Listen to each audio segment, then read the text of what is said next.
제가 여러 번 말씀을 드렸지만 사도 바울이 빌립보서를 쓰게 된 계기가 있습니다. 바울이 지금 로마 감옥에 있을 때 빌립보 교회에서 에바브로디도라는 사람을 보냅니다. 바울에게. 그리고 선교 헌금을 전달을 하는데요. 생각해 보세요. 이 선교 헌금은 바울에게 그냥 돈이 아니었습니다. 이것은 교회 성도들을 통해서 발견한 하나님의 따스한 위로였습니다. 감옥 안에 뭐 얼마나 몸이 힘들고 답답하고 또 외로웠겠습니까?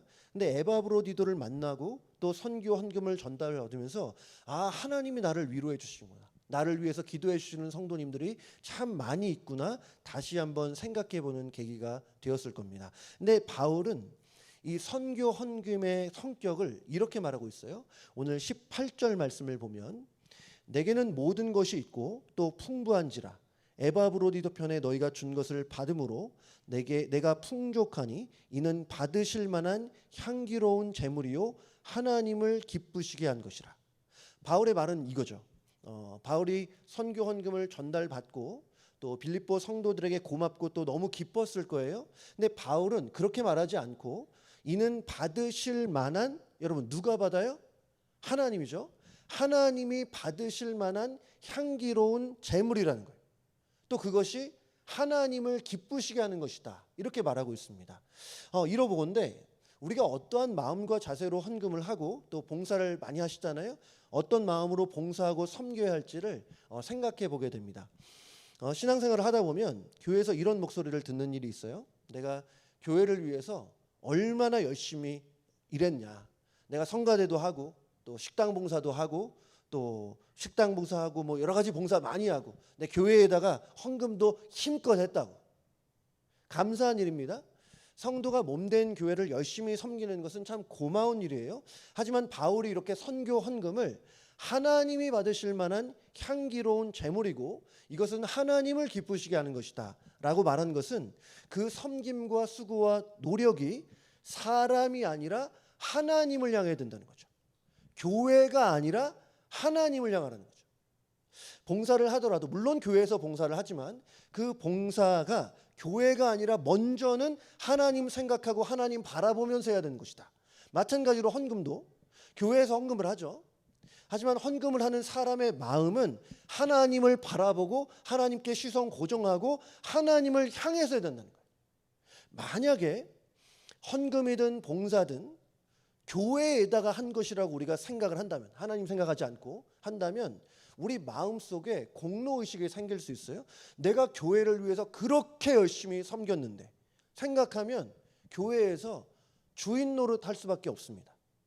여러분, 저와 여러분 모두가 헌금을 하든 헌신을 하든 섬김을 하든 봉사를 하든 여러분들이 섬길 때 먼저 하나님 바라보고 하나님을 향해 해야 될 줄로 믿습니다. 근데 하나님은 어떤 분이세요? 하나님은 창세 전에 우리를 사랑하시고 우리를 택하시고 우리를 위해 독생자 예수를 보내신, 우리를 구원해 주신 분 아닙니까? 우리가 하나님을 생각하면 감사한 것밖에 없어요. 우리는 하나님 앞에서 복음과 그 사랑에 빚진 자입니다. 그런 생각을 참 많이 해요. 잘못하고 못한 건 내가 있는데 잘된 거, 좋은 거는 다 하나님이 하셨어요. 다 하나님이 하셨어요. 그래서 우리가 하나님을 생각해 보면 하나님 앞에는 감사한 것밖에 없습니다. 그러니까 하나님을 향한 섬김은 그 은혜에 대한 감격과 감사로 하는 거예요. 그래서 아무리 열심히 섬기고 아무리 오랫동안 섬긴다 하더라도 내게는 공로 없어요. 왜요? 아무리 섬긴다 하더라도 그 받은 사랑과 은혜에 비해서는 아무것도 아니기 때문에. 근데 참 놀라운 일이 있습니다. 바울이 이렇게 말해요. 19절 말씀해 보면 19절 나의 하나님이 그리스도 예수 안에서 영광 가운데 그 풍성한 대로 너희 모든 쓸 것을 채우시리라. 우리가 하나님을 섬기는 것은 너무나 당연한 거예요. 우리가 무엇을 드리고 무엇을 헌신하든 하나님을 위해 평생을 바쳤다 하더라도 하나님의 은혜에 비해서는 아무것도 아니다. 하나님의 은혜가 그렇게 크다는 거죠. 우리의 섬김이 작다는 것이 아니라 상대적으로 하나님의 은혜는 영원하고 무한하기 때문에 우리가 무엇을 희생하든 실제로는 하나님 앞에 희생이라고 말할 수 없다는 것이죠. 우리는 은혜에 빚진 자라고 한다면 그 은혜의 빚은 너무나 커서 조금도 갚을 길이 없어요. 그 정도로 하나님의 은혜가 큽니다. 근데 하나님은 우리가 당신을 섬기는 것을 보시고 기뻐하시고 놀랍게도 너희에게 헌신하고 수고하는 너희에게 그 풍성한 대로 너희의 모든 쓸 것을 채우시리라. 이런 약속을 하시는 거예요. 왜 그럴까? 우리가 무엇을 드리든 무엇을 헌신하든 받은 사랑과 은혜에 비하면 정말 아무것도 아닌데 이런 거 아닐까 싶어요. 아이들을 키우는 데 있어서는 부모들의 많은 그 에너지와 시간이 들어갑니다. 살아가면서 누구보다도 많은 기도를 했던 대상은 우리 자녀들일 거예요, 보통은. 근데 어린아이가 저희 딸들이 엄마한테 줄 게 있다는 거예요. 예를 들자면 조심스럽게 주머니에서 뭐를 꺼내요. 짠! 1불짜리 지폐. 아이가 엄마한테 1불을 딱 주면서 엄마 맛있는 거, 아주 맛있는 거 사 먹어. 여러분 보세요. 요즘 1달러 갖고 뭘 사 먹습니까? 맛있는 건 뭐 전혀 사 먹지 못해요. 근데 그 1달러를 받는 어머니의 마음, 엄마의 마음은 어떻겠습니까? 너무 기쁘지 않았을까요? 그 모르는 사람이 100달러 주는 것 이상으로 마음이 기쁘지 않았을까요? 마찬가지로 하나님은 우리가 하나님을 바라보고 하나님을 사랑해서 하는 모든 수고와 헌신과 섬김을 기뻐하신다고.